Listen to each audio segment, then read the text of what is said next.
Hello, I am Megan Lord and welcome to season 1 of the Wedding Rooms on Air.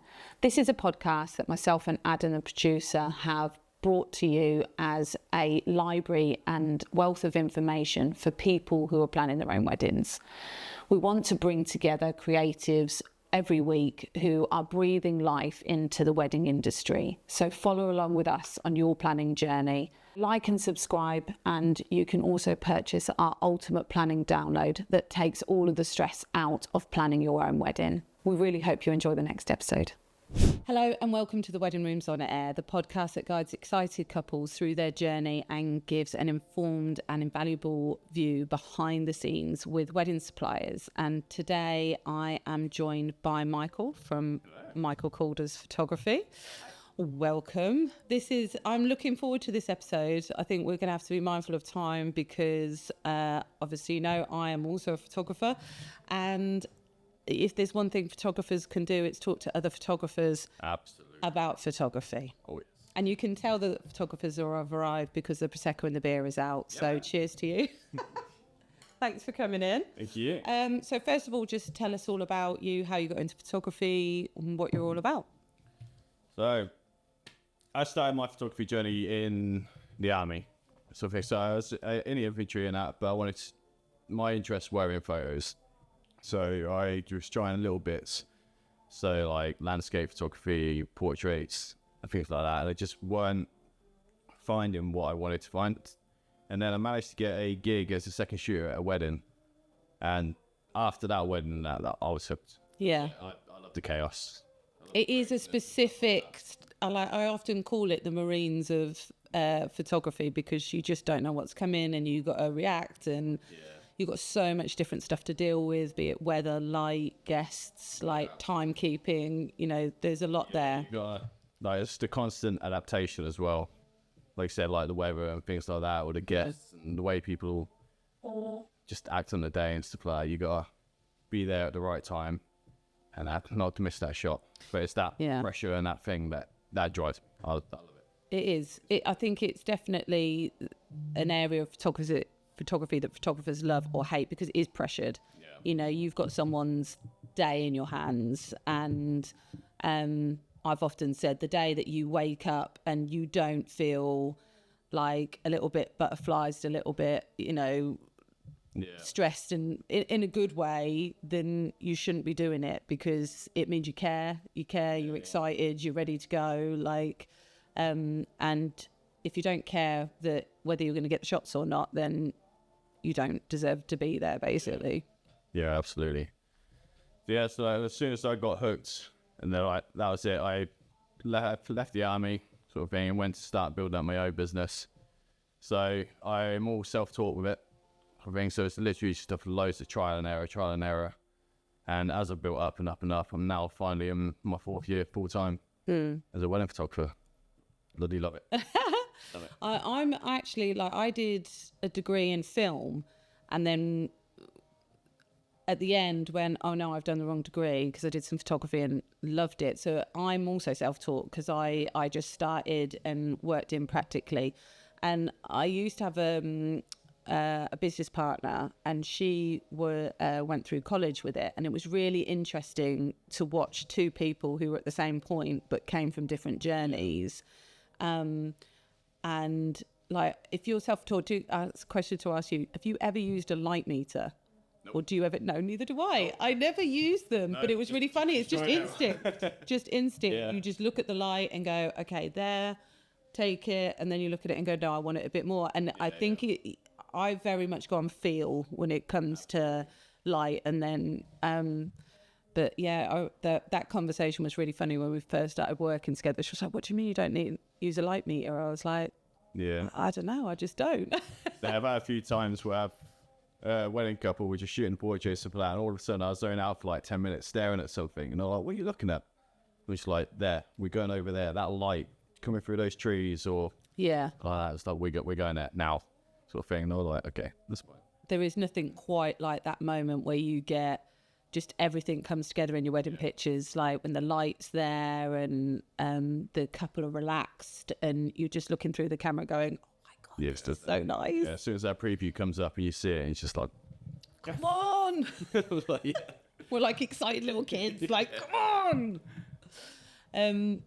Okay, so when did you make the shift to going full time with the photography? Just building up the brand, really. So trying like advertisement stuff like that as a photographer at the moment is very difficult sort of thing because there's so many of us out there. You know, we've all got our own different styles and price tags and stuff like that.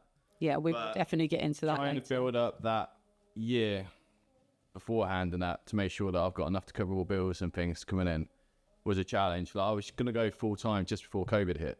Oh, perfect. If I was in a key working job.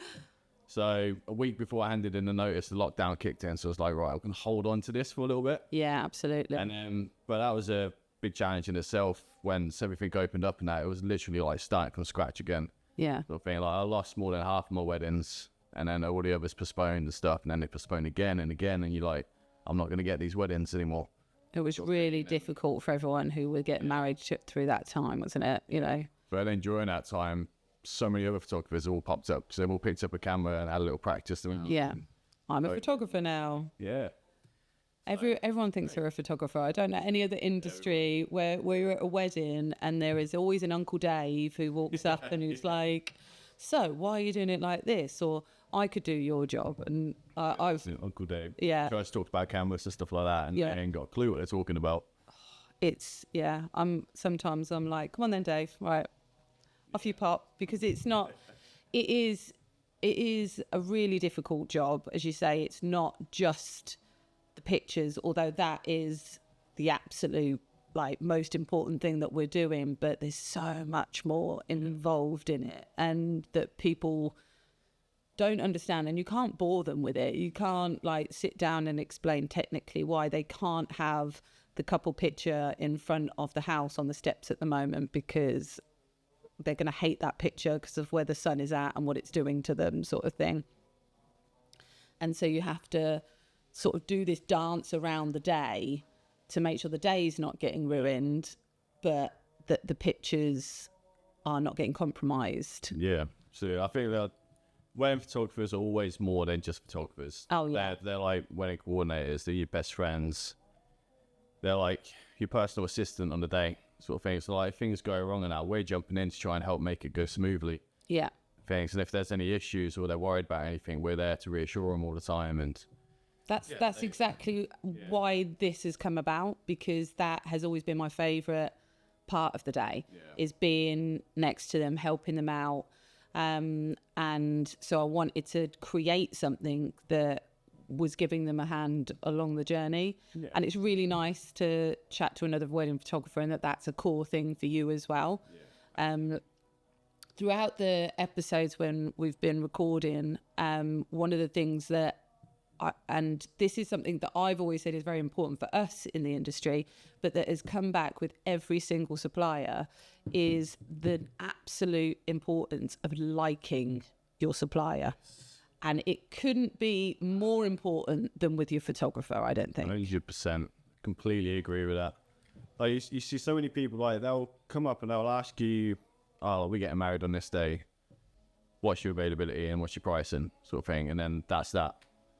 So before I even try to give them a quote, I'm trying to get them in front of the camera, sort of thing. We're like, we'll have a video chat. Let's meet up in person. Yeah. Let's have a chat about your day.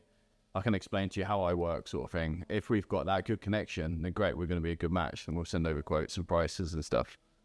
But a lot of people are aiming more towards the price instead of the connection. Yeah. Sort of thing. But like I said, that connection is so important. It can have a huge impact on your wedding Massive. day. Like if your photographer is an arsehole and you guys don't get on, it's going to affect your entire day. Like your photographer, it will make you feel uncomfortable. It'll make everyone else feel uncomfortable, and then that vibe for the day is just going to go downhill. And not just the day, therefore the images. Yeah. It will negatively affect the images themselves, but it will also negatively affect the emotions that are evoked in you when you look at those images. It will just, all of it just spirals on. Yeah. So say their personalities are clashing, sort of thing, and they're trying to contour the couple into positions they're not comfortable with. And they can't see that. Yeah, those photos are not going to come out how they want them. No. And they're not going to be very happy with it. Yeah, it's true with all the suppliers, but with photographers, and do you know what, actually, I found through speaking to friends who are wedding planners, and I always said that I will meet up with couples beforehand. Yeah. And they said that's so rare. And I was like, really? Like, that really surprised me that most photographers don't. Yeah, I'm always trying to encourage. Every time I get a lead or come through and now, look, let's meet up, let's have a chat, sort of thing. So, but like that way, you can see we can get on with each other and stuff. If you got that connection, like we said, it will make a huge difference to your day. Like if you're happy with that, it's like just like having another friend on a day. It is, yeah, and that's what you want, because then you mold into the guests, you mold into the day. Yeah. And I mean, we will get on to the fact, because photography is such a deep field in terms of style, in terms of price, in terms of approach. Like what we were just discussing, we obviously work in a similar way where we like to become part of the day. But then a lot of photographers, you know, might sort of sit back and be non-existent. A lot of photographers are very dictatorial and control the day to yield it to the images. So some of it's about going in informed and understanding what you're comfortable with and what you like as a couple. Have you had like any weddings in particular that have stood out? Like any... In a good way or bad way? Both. I've had some where they refuse to have a pre-wedding shoot. Because every wedding that I do, I'll try and get a pre-wedding shoot. So it gives us a chance to work with each other on the day. So on the day, it's not just a stranger rocking up, pointing the camera in your face. Yeah. You already have that connection, rapport with a couple, and then everything goes smoothly. But you get that odd one every now and then, like, no, like the camera shy, we don't want to do it, sort of thing. I actually think that's when it's important to do it. Exactly. Yeah. And when it came to the wedding day, the groom didn't want any photos whatsoever, sort of thing. So I was trying to go out and get some portrait photos of him, and we were in a beautiful venue and a massive manor house sort of thing, like gorgeous background. She was trying her best, like walking, and he wouldn't smile, he wouldn't do nothing. So we had to try and adapt around it. So I managed to grab all the kids to come out and just get them running around, taking the mick out of him and that. Yeah. Gladly, we managed to get a few smiles out of it and get some photos, but it did make the day quite awkward and hard to work with. I guess it's sometimes, it's funny, isn't it, that you have these moments like that. Actually just triggered a memory from when I very first started in photography. You're probably too young to remember, but when I very first started, I worked in Olin Mills, which is like a portrait studio chain. And I had a guy who came in, and he was really abrupt, like I was really young at the time, and he walked in and was like, right, I'm a grown man, I don't want any of your stupid tricks, I don't want any of your jokes, I'm doing this for my wife to have some pictures taken, so just do your job and take the pictures. Yeah. And sat down, and I was like, okay, right, completely whipped the rug from under my feet. And I was like, in hindsight, what a stupid way to interact with someone, you know, that's going to be your photographer. And I think I looked at him and I looked at his age, and I thought he was a similar age to my dad. And so I got behind the camera, and then I just went, he's not the Messiah, he's a very naughty boy, which was a line from Life of Brian. Yeah. And he just broke down laughing, not because my joke was particularly funny or that I said it like in the right, you know, way, but I think he appreciated the effort, that because I recognised that he wasn't being rude to me because he was a nasty man. He was being rude to me because he was really uncomfortable. Yeah. And that, just making that extra bit of effort totally knocked his wall down, much like the kids will have done. That you've done something, you've changed the game, and you've knocked the wall down a bit and made him be able to let go a little. Yeah, it's like, you know, in this job, we need to be able to read the room, read people, stuff like that. Like, you can tell when someone's uncomfortable. Like you said, if they're uncomfortable, they can act out, sort of thing. So trying to work out what will actually make them comfortable and adapt that situation into it to improve everything. 100%. That it is vital, and I think it's something that you either know how to do or you don't. So knowing as a couple what you like and how you feel when you're being photographed is maybe a really big thing to consider when you're picking your photographer. Because if you do feel uncomfortable, then you maybe don't want someone who has an extremely distinct brand and style, because they will need to make you conform to that sort of thing. And if you don't have that in you, whereas if you're super relaxed and you're like, that's exactly what I want my pictures to look like that, then you can go with someone who's more dictatorial. Exactly. But I mean, I just wouldn't want that on my wedding day. You know, sometimes I think with photography, although the photographs are vital because they're what remain behind, remembering to enjoy the day and be in the day is so important. And it's our job to get the balance right, isn't it? Yes, like, good little example. I would take them out for a portrait session, like during the day, but I'll literally be like 10, 15 minutes now before. And as we finish that time, just before we go and sit down for the meal, I will dump the couple somewhere private, and I'll tell them, like, look, you guys are staying here for 5-10 minutes. You're just going to let it soak in, and you're going to have that time to yourselves, because you won't get that time today. Yeah. So the wedding day goes so fast, sort of thing. So that just gives them that nice little thing. And they appreciate it so much. Yeah. The amount of times I've come to the end of the day and say, look, thank you for letting us have that time, or making us have that time, sort of thing, because it can be very overwhelming for them. Especially, say, if you've got like 50, 100, 150 guests and they're all coming in at once, and everyone wants to talk to you, and it's non-stop. But if you get that chance to take them away, and and that's experience, isn't it, on your behalf, because they won't even know that they need that at the time. But you're right, it is amazing how little time you get together. And it's something when I got married, I was very aware of that. And I think actually I went too far the other way and was like, you know, just so submersed in the day. And it was friends of mine that were doing the pictures, and they were like, right, it's 8:30 at night. We have to do some couple pictures. We don't have any. And I'm like, all right, okay. So, you know.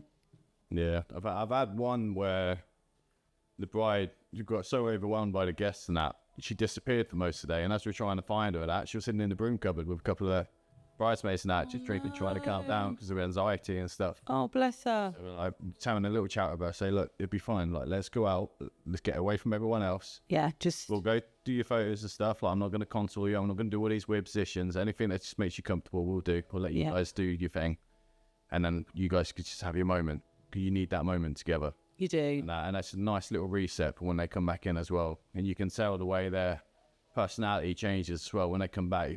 There's just so much more relaxed. Yeah. And feel, and then they could just crack on, enjoy the rest of the day. Do you find sometimes couples, I often find that they are dreading going off and doing the couple pictures because they feel like it's going to take them away from their day? And I think that's their experience as guests. Yeah. And experiencing the bride and groom being gone for ages. Which is why I don't like to do like an enormous chunk of photography, because it feels very practical. Whereas I think it's more sort of like photographing the day. Okay, let's step off and do something organised. Photographing the day, step off, do a little bit. Yeah, no, exactly that. There's been times where I've took them out with videographers and stuff as well. Because they work completely different to how I have. The portrait sessions took almost 2 hours. And that's what with the videographer? With the videographer, and that, when we took them out just to do their little sessions, obviously they were doing all their filming and stuff like that. Great videos, by the way.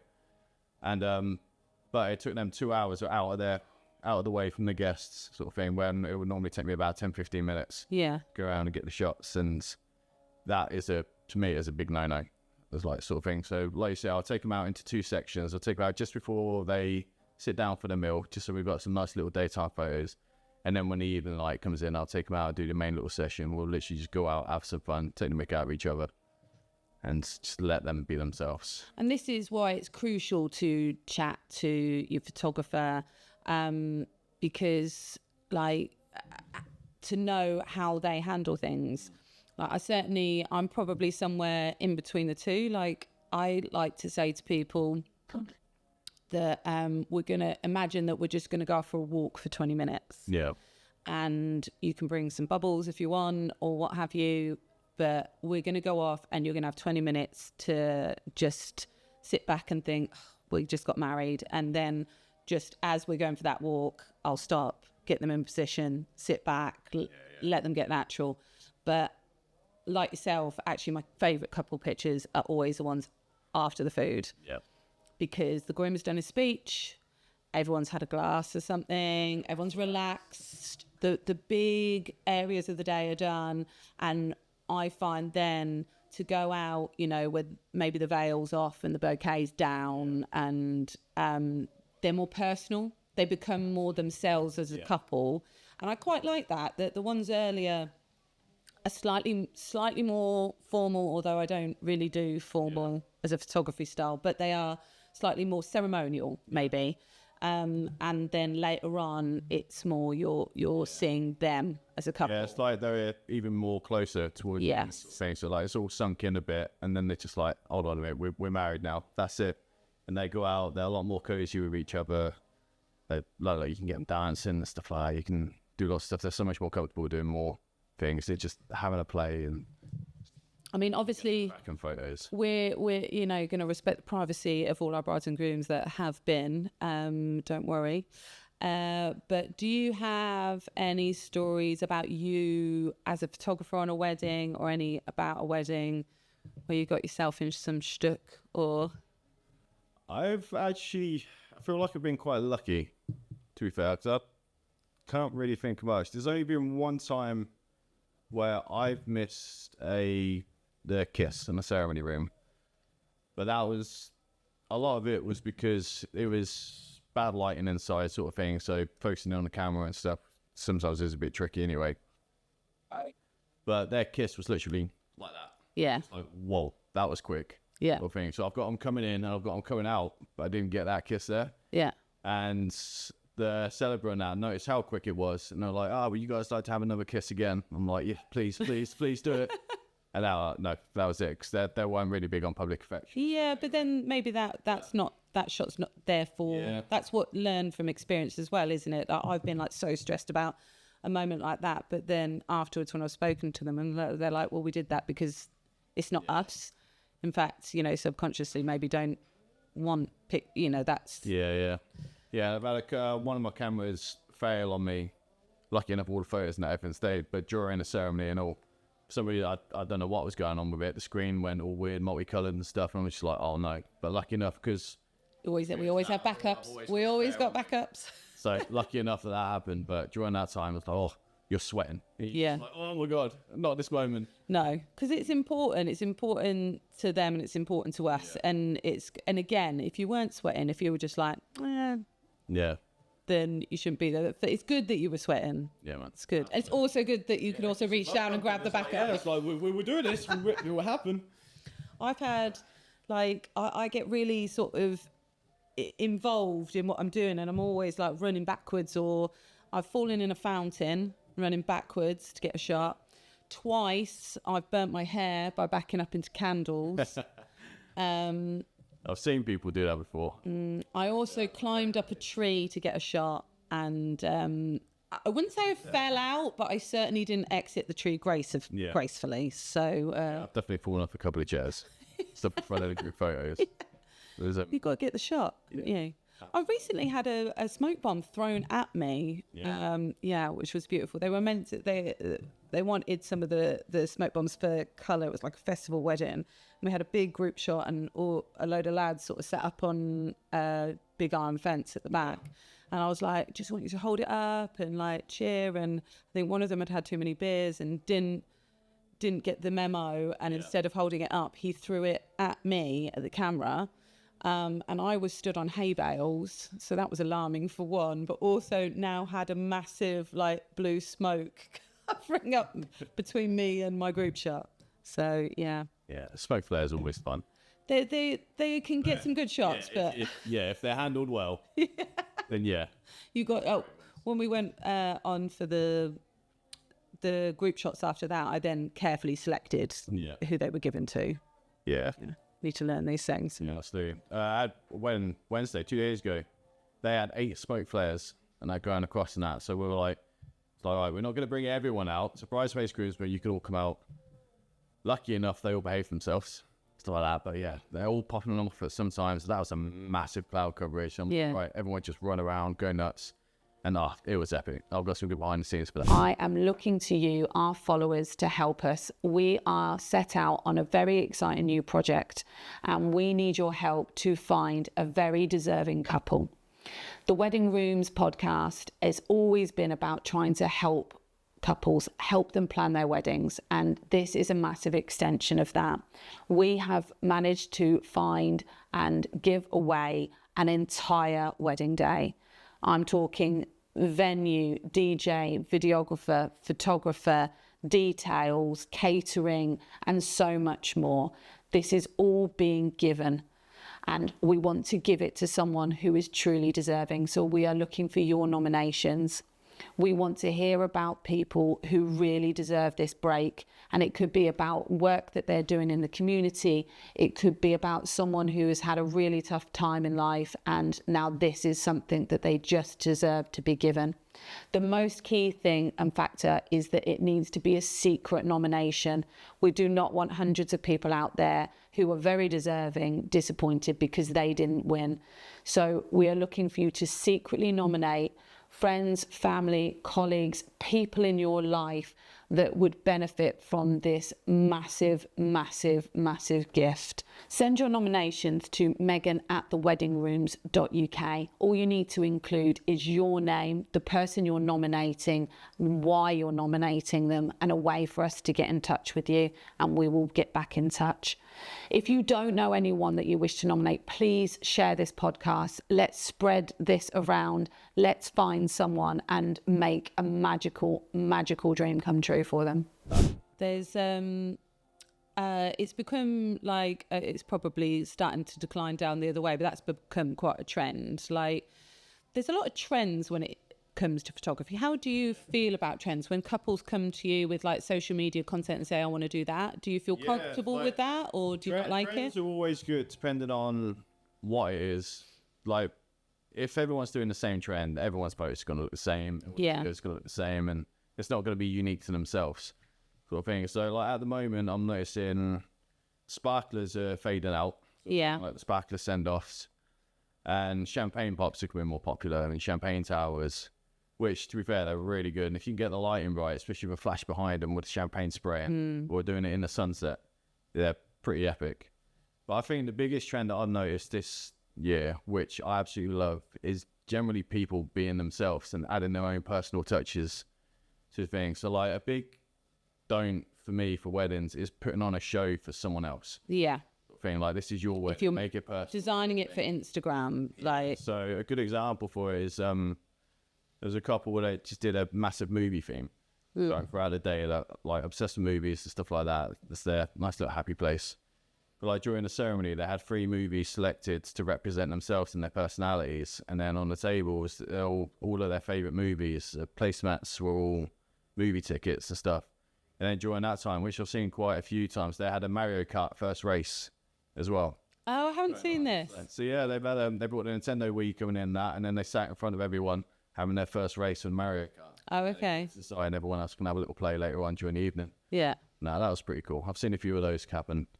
I've seen a lot of I've been asked to do the table dash a lot now, where the couple like go to each table. Yeah, I've not had that too much, but I've had it a couple of times this year. I think it's a really practical trend. Yeah. Like, it's a really good idea to make sure that you get like a shot with everyone. It does it simply in a fun way. And I've tried to sort of do it differently each time. Like, as you say, like the whole, like, otherwise everyone has the same thing. So sometimes I've got the couple to go to the table. Sometimes I've sat the couple and got people to run in behind them, or turned it into like, if they were already setting up for some kind of, sometimes they do like the shoe game and the Mr. and Mrs. and stuff. I've sort of tried to incorporate into that. But yeah, it is, look at a trend. What about it do you like? You know, are you just doing it because it's popular on social media, or are you doing it because it's relevant to you and that you like it? Or that it's practical, like the couple dash. Advice people don't copy people unless it's you as your personality. Yeah. It's like I say, you don't. If you're gonna look back at it and then you're gonna think, oh, what was I doing? That's Yeah. and I know we're having a bit of fun there, but you're like, Why did I do that? That wasn't why did you me. do that? It's really interesting that has come up a lot, like with all the different suppliers, try to look at a trend and think, oh, that's cool, but is it me? Always bring it back to, is it me?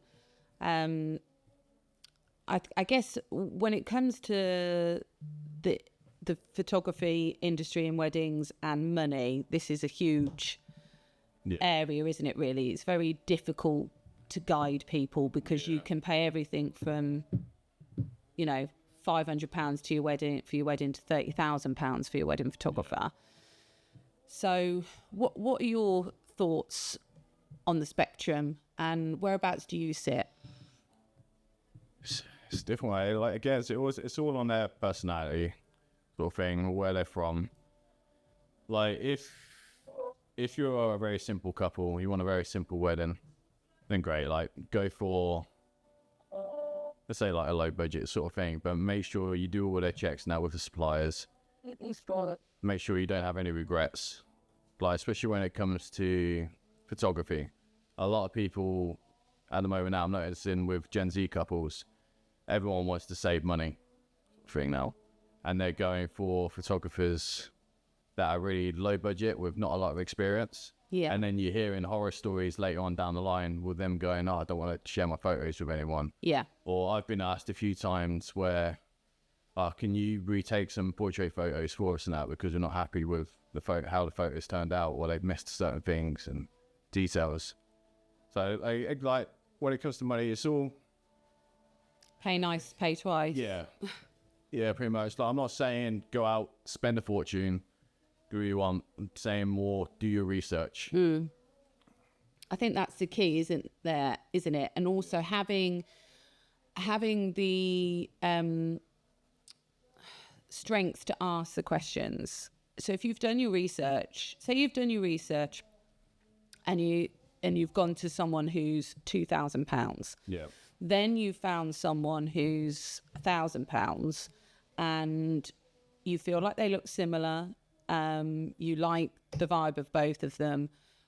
Have the strength to ask, so why? Like what exactly you get, and what are these people? Get them to break it down for you. Yeah. Because I think there's this weird misconception, because we're actually a similar price within the market, aren't we? And I'd say we're middle, if not middle to low, considering how far up it goes. But when people sort of say to me, oh, well, 1,800, that's quite a lot for a day's work. And I'm like, it's not a day's work. Oh, no. This is where a lot of people make a big mistake. Yeah. They think, we're paying 1,800, which is my starting rate, to like 3-4 grand, stuff like that. But they don't know all the hidden costs and stuff behind the scene. Can you break some of those down for us? So, for like, we're obviously for all our time and at the time that we're going to be spending editing and stuff like that, but we've got costs of like editing software, online albums, websites, insurances, such as public liability, public indemnity, cost of our equipment and the cover to protect it all, sort of thing. We've got like those lenses, photos and stuff. Glass is so expensive.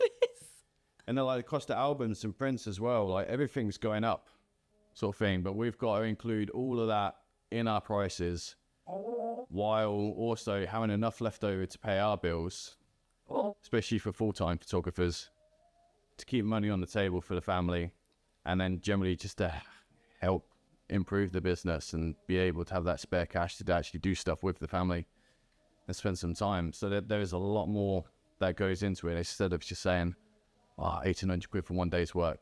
Yeah, no, it's not at all. No. When I mean, for one, even if you were just mentally not including any of the costs of being a photographer in the wedding industry, the time, it's not a day. It's pre-meets, it's planning, it's the day, and then it's the edit. And actually, before we came on air, we were chatting a little bit about the fact that, because AI editing has become a big thing within the wedding industry, hasn't it? And I've not jumped on that bandwagon. And I'm staying away from it as well. For me, it's very personal. I want to go through my work, and yes, that takes a long time. Yeah. Especially when you've had a long day and it's a high a high shot count, but I just want to go through those pictures and make sure they're right, and I'm giving over the correct ones, and Exactly. and it's part of it. Literally what you said. Like, I enjoy going through all my photos. So when I've got 2,000-3,000 photos to go through at the end of the day, I'll still go through every single one of them, edit them how I like, and select the ones I want. Like, when it comes with AI, like, it's getting scarily good now, Yeah. sort of thing. But when it comes to like colouring and stuff, like, you don't know what photos are going to be missed and stuff like that. Does it actually select for you as well, though? Yeah, you can get them. They can select the photos and edit it in the entire when it's done with Wow. half hour thing on some systems. So it could be very scary. Yeah. But also, I get that it can be very time consuming, but not time, it's time saving Yes. thing, for depending on how busy and stuff you are. But for me, I don't want someone else editing it, my photos, whether it's AI, whether I've trained it to do my own style Yeah. thing, and they come out looking exactly like my photos. I still want to be able to do it. I still want to have my touch, my personal touch, going through it. I like to relive the day as I go through. I like to take the mick out of all the couples and that. I get all the mug shots and include all the fun ones. We'll hang on a bit longer. I like only a year ago I upgraded my cameras, and I was on that cliff going, do I go mirrorless? Do I stay SLR? Everyone else has gone mirrorless. Yeah. I just couldn't quite bring myself to do it. There's something I'm quite I like, so if I could shoot all day on my 1.4, this is going to get really boring for the listeners for a second, but on my prime lenses, and just stay on them and I'm quite sort of like cinema sort of style. So I just felt like I might lose some of that by being mirrorless and it being like, I don't know. Nah, you'd be surprised. I like mirrorless cameras. I think they're brilliant. My friend uses them and they're absolutely fantastic. But I don't know why. There was just something about holding it versus holding my SLR. And I was like, I realised in a year I might really regret this. Yeah. The weight difference between them is... Yes. Yeah. But it's cool. They are. And I don't think that's something as a guest, like, I mean, as a couple looking, I don't think they should worry whether someone's mirrorless or SLR. I think they're still... No, definitely not. It's all based on their style, how they work, sort of thing. Like DSLR and mirrorless cameras, like, if you've got the experience using it, you'll still get the same results and that coming out. So one question I always ask people, and you can include both of us in this. So both of us are not available because we're away shooting something. Neither of us are in the country, so they can't use either of our fantastic work. What information would you send them off? If they were going to look for a photographer elsewhere, what would you want them to be asking, thinking about to get the best? So if I'm not available, I will always send them a list of recommended suppliers. Now, so... because I'm hosting my own wedding fair now, I've got a nice big list of suppliers behind me, which I personally like, I recommend, sort of thing. So I would send everyone to them first. And if they're not happy with it, then I would just say, well, just constantly make sure that you do your research, sort of thing. Like I said, their work can look absolutely fantastic, but their price is £500 for the day. But yet they're offering online albums, USB sticks, prints and stuff like that. Yeah. You're thinking, well, where are they actually making their profit? Yeah. So if it's doing that sort of thing, do your research, make sure they have insurance. Big one. So if you're going for a cheap photographer, insurance, check it. Yeah. And then, just other stuff like that. So, because as you say, it might be that if they are very cheap, then generally there's going to be a reason for that, and it's not necessarily a negative reason. It might be that they don't need money, their the partner's extremely well off and they can do it for less, so they do. But again, insurance, once it's really low, you've got to think that those overheads, and get them to show you a full gallery. Yes, absolutely. Because I've noticed a lot of the cheaper ones, like, no offense to them and stuff like that, but they do a lot of style shoots and they use that as their portfolio. Yeah, which is a controlled environment. Either advertising it as real weddings or they're just showing off a load of pretty photos sort of thing. Someone's going, oh yeah, great. And then when it actually comes to the wedding and the wedding photos, in all the different situations and scenarios and that other wedding day, their photos have come back and be like, hold on a minute, this doesn't look like what you've advertised. And make sure that the person, that you meet the person, because my friend, she booked her wedding and the guy wasn't available, didn't tell her, didn't turn up, and just sent his assistant. And I mean, the pictures were terrible. I mean, it was a while ago, but it's so important to like do your research and make sure you know what you're getting, sort of thing. Like, what are you getting for your money? Because if we're sat here telling you what we're charging and we're not, you know, driving down the road in a Lamborghini, then what is the person who's charging you 500 doing for that 500? That's the key question, isn't it? And if you're comfortable with what they're doing and what they're delivering, and what you said about the full gallery is so important, because often people, they might show you one image from 30 different weddings that they've done. Yeah. But what if they've only got one good image from those 30 weddings? You know, so you need to see that they can carry that through an entire wedding. Yeah, that's something that I like to do during my video chats. So we'll have a chat and then I'll share my screen and stuff. I'll show them a full gallery. I'll let that's good. Through as we're talking and about my style, and I'll even talk about the photos going through and say like the situation, the scenarios and that going through, and then everyone just taking the mick out of each other, having a good time. And so that's nice. So they're getting to know you whilst getting to know your style, while seeing that your product is what you're saying it is. Exactly. Have you, when I was talking to Adam about videography the other day, we were talking a little bit, and how much are you finding that you're working with videographers at the moment? Are they commonly at your weddings or rarely? This year, it hasn't been as much as it has been before. So I don't know whether it's a budget sort of thing, but kind of like it feels quite bad for videographers because their work is fantastic, sort of thing, especially if they know what they're doing. And that sounded really bad.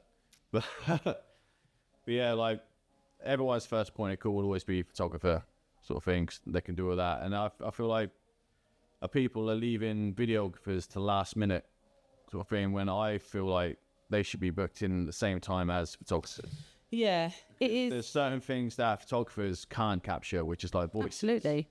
And things, and just other little moments like moving around, let's say like with your grandparents or something, which are possibly on their last legs and that, but they can capture that video and movement and that emotion that we can't, sort of thing. So it's a completely different medium, isn't it? But we were talking, I was interested to know if you agreed that I think one of the biggest bits of advice I would give to any couple is to connect your photographer and your videographer before the day, so they can have a working relationship with each other, because they should work as a team rather than against each other. And I've worked in both scenarios. I'm very open and friendly, and I've worked in scenarios where the videographer has been right, like, just don't get on my territory, get out, you know, don't get in my way. And I've worked where we've been working as a team and helping each other, and it's vital. It's so important, because if you're almost trying to fight each other like over the bride and groom like a pair of hyenas, then it again, it comes back to energy, doesn't it, and vibe and how you feel, and also compromises both mediums in the end. yeah, Whereas, you know, if you work together, yeah. do you ever connect with them beforehand? Have you come across that? Yeah, it was Or like, do you think it would to be be- fair, a good example. Me and Adam is hiding behind the camera. So like, we've done a couple of weddings together now. And like, we've always just talked about like each other's style and the way we work, sort of thing. And lucky enough, like we have quite a similar sort of set. So we'll always, when I go out and get my photos, especially if I've got a videographer with me, I'll always make sure there's movement going on. So instead of them just standing still and video could just pan around, statuing sort of looking thing, we'll keep them moving and stuff like that. And then as I've taken my shots, I'll be like, right, is there anything you guys want and stuff, and vice versa. And we just, like I said, it's just merged together as a team. Normally you can get the entire portrait or whatever session that you guys are doing all in one hit instead of having to stop, start. Yeah. Start. Yeah, if they can connect and you can get a good team together. even if you sort of sway between the two, like, you know, you get something, I'll photograph it, like, and I get a different angle, and then you set something and they feel, you know, it is really important. Like a nice little dance between them. It is. That's the right way. Around and it needs to be choreographed. yes. So what about trends in the future? Where do you see photography going? Do you think it will always have a place in weddings? I think photographers, they'll always have a place, sort of thing. So, like, photos, they are one of the most important things to look back on, photo and video. Like, you can do all your decor, you can do all your steps, make everything, and spend thousands of pounds on making the place look pretty and creating that good memory for yourself. But if you've got nothing to look back on, then, you know, is it going to be worth actually spending that amount of money on things? So, yeah, like, you ain't going to look back on, you know, like, if I say people taking pictures on their phone and stuff like that, or they're trying to get sneaky videos and stuff down the aisle when people have asked them not to do. Naughty. And you just see a hand coming into your photo and you're like, brilliant, it's going to take me ages to Photoshop what hand out. They're going to look back and be like, no, they're not. That's really pretty and sort of thing. It's just looking box standard photo sort of thing. But what if they're looking back at the actual professional photographer's photos and a professional videographer, they can actually relive the day, keep that emotions, just keep replaying themselves over and over again. Sort of thing. So I think for photo, video, I think we're safe. I think a few other suppliers and that, I think I'm a bit concerned about, because a lot of the Gen Z couples that are getting married now want to do a lot of DIY weddings. Yes. Sort of thing. So, like, as great as it is also pushing certain suppliers out, sort of thing. And, like, I know a few suppliers which may be having to shut shop because they're not getting enough business in, or maybe they're just getting too much in. But because a lot of people are doing some certain things themselves, it's just... Yeah, a lot of... and that, again, is due to the things like Canva and stuff that's available to them to do. And I've had a few couples this year who I've chatted to about their planning journeys, and I've always sort of said one thing that you got to bear in mind is your time and your stress sort of things. So, you know, almost choose if you've got budget is a major factor for you, which, I mean, it should be for anyone, but for some people it's less of a factor for them, isn't it? But sort of pick what's going to be the most time consuming, what's going to be, or what are you going to want to look back on and keep, and then that's where you put your trust into those suppliers. And you're not just paying for their time, you're also paying to save your own time and your own, you know, your own faculty. Stress levels, stuff like that. Like, when a suppliers, we're here to help. We're here to help make everything go smoothly, give you exactly what you want. If you do it yourself, you know, fair play to you. And if you do a great job, excellent. But you are putting that stress on yourself. Yeah. That's what you don't want. You don't need that stress on for the wedding day. I think suppliers. Yeah, you should trust in suppliers. And wedding suppliers, I think, have a very team, like, oriented way of working with each other. Like, you know, you can see that by the fact that we are both Northamptonshire wedding photographers who are similarly priced in the market, and we're sat here chatting to each other, working on a project together. And that's because I think we do tend to kind of, I don't know, it's a real community, isn't it? Suppliers. Yeah, just, you should know, other photographers should be hating on other photographers. No. Say, they're crap, no, don't go with this guy, go for me, go on all that. That would be a red flag for me. Absolutely. Like, if someone said that. Style. Like, we all, even though we're all photographers, we're all in the same market, we offer something slightly different from each other. Yeah, of course we do. So that couple, it all depends on their personality and what they like. And say if they don't like my style, like, I'll recommend yourself, or I recommend someone else. Sort of thing. We're like, we help each other out. Sort of thing. You just serve. And you know, we talked earlier about the like photographers who will work in different ways, and I don't think either of us have described ourselves as a very dictatorial photographer, which is another area of the market. But equally, you're moving so quickly, and you're thinking on your feet, and you're going at 1,000,000 miles an hour. So you're gonna you're going to put your style onto it. It's impossible not to. Yeah, exactly. So you've got to really look at their work, because although it's going to be yours and the content's going to be different, and we try and make everyone's unique, we are still going to, it's going to end up looking as you see it on our websites, because that's us and that's how we work. Is the stress of planning your own wedding overtaking the joy of planning your own wedding? In an ideal world, we would all have a wedding planner, but that is not always possible. So what we've done is created a digital download with an extensive set of tools packaged into an effective PDF, all in one place. You have spreadsheets, budgeting tools, trackers, pie charts, so that you can follow along the journey, see where your money is going, see what has been organised and what is still to be done, helping you with all the organisational stresses. Then you have a whole set of tips for a stress-free wedding. These have come from inside intel from industry suppliers to give you help, to give you some knowledge as you go along your journey and on the day. It also has a whole set of templates. Now, these are on a Canva, a free Canva account, so there's nothing that you need to sign up for. But as you click on the links, you can handle your stationery, your invites, your save the dates, your on the day signs. You can handle hen party games. Everything can have the colours changed, the fonts changed. You can do all of that. All the hard work has been done and laid down so that you can go ahead and get creative. And as you go through this journey, if you decide that you want that little bit more help and that little bit more support, you can pay for us at the Wedding Rooms to do all the changes for you. This is something that takes all of the pressure out of planning your own wedding and is a neat little package. As a subscriber of season 1 of the Wedding Rooms on Air, you can currently get the download for £67. So either go directly to the website www.theweddingrooms.uk/buy, or click the link below to get your download today. So one thing that I guess we haven't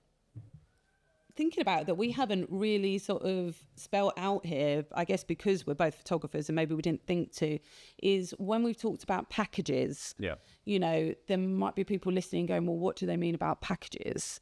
So I think, correct me if I'm wrong, but for both of us, our basic package is essentially you get a photographer from getting ready to the end of the first dance, stop me if anything's different, and a couple of songs afterwards to get the party going. You get any pre-meets or meetings, discussions, planning sessions, and then all of that photography then gets edited so that all the best stuff is coming to you.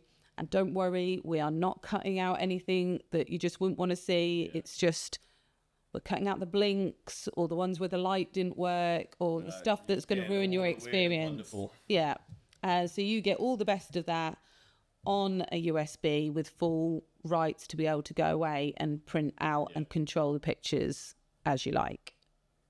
Is that sounding fairly similar? It's a little similar for mine. So with mine, it starts as a digital package sort of thing. So you get myself for the full day. So bridal prep all the way through till normally when the evening buffet food comes out, and that's why I'll cut away. Everyone's started to get a bit too merry then. You get a pre-wedding shoot included as well, so it gives us a chance to work for on the day. You get your online album, like I said, all your photos edited, you can share with all your friends and family, including limited downloads on that as well. And then all the travel, the insurances, all their behind the scenes stuff. And then from there, they can build up a package. Like, so I've noticed their USBs and stuff like that are a bit, not a lot of people want them anymore, sort of thing. So I'll let them download and save them. But if people do want a nice keepsake sort of box, I'll include a wedding box, which has a USB, a couple of prints and stuff in it. And if they're lucky, I might throw in a couple of sweet treats as well. And then obviously adding albums and stuff like that onto it as well. They'll all have their little options. I used to do very set packages that had all the albums up to parents' albums, guests like bridal party, like miniature albums, big wall pieces. And you know what? I started to find that I felt like people were agreeing to such a large amount of money when they were doing those packages. I didn't want it to sort of taint how they, I don't know, like it just felt like a pressure to them somehow. So I've sort of come straight back to the package, just have all the quality, all the talent, you can be talking about myself all talented, but have all the work. Then if you want to do an album, add it on, you know. Yeah, it's like that. Just keep it simple, stuff like that. Have like a little pick and choose sort of thing. So let them build their package. Yeah, build it up as they want to, sort of thing. And do you always work on your own, or do you do any Mostly, yeah. second shooters? I'll always recommend, like, if there's over a certain number of people, then I'll say, yeah, look, and depending on where the venue is, I'll be like, look, I'd probably recommend you having a second shooter. Yeah. Like I said, I've got a massive list of people that I would trust to have a second shooter as well. Yeah. And they're all familiar with my work, so we're bringing them on. We all work as a great team, sort of thing. But most of the time, I like working on my own. What number of guests do you think someone should start or what parameters do you think someone should start considering second shooters? I'd probably say from 120 and that sort of thing. Like, especially if you're doing church weddings and stuff, we're very limited on where we can move in church. And some vicars and priests can be like, right, you either stand there or you don't take any photos at all, or some can be, you can go around it, you can go around get the thing. So, but that's actually a really good point. Speak to your vicar and get them to inform your photographer beforehand, because I've even turned up where they've gone, you're not allowed to photograph at all. I've had one of those, but they didn't tell the bride and groom. No. So speak to your vicar.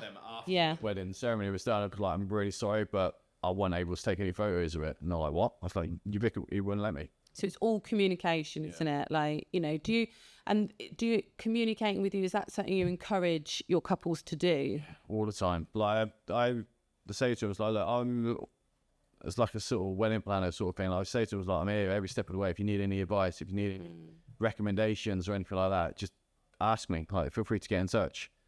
Sort of thing. Just, I'm your official third wheel now. So, you know, we can help make your day. It's been, I feel like we could chat all afternoon. It's been great having you in. How can people get in contact with you? How can they find you can find me on TikTok, Instagram, and Facebook at Michael Cordes Photography, or you can find me on my website at michaelcphotography.co.uk. That's how to find him. There he is. Okay, thank you so much everyone for listening, and we'll speak to you soon. Thank you so much for joining us on this episode. This podcast is brought to you by myself, Megan, from The Wedding Rooms, and Adam Rust of Influence Productions. You can find out more about us in the bio or on the links below. But to sum it up, we are basically a wedding photographer and wedding videographer who enjoyed being their right-hand man and woman to their couples to such an extent that we've decided to go away and make a podcast for them. So thank you for being with us, and thank you for making us part of your journey, and we hope to see you on the next episode.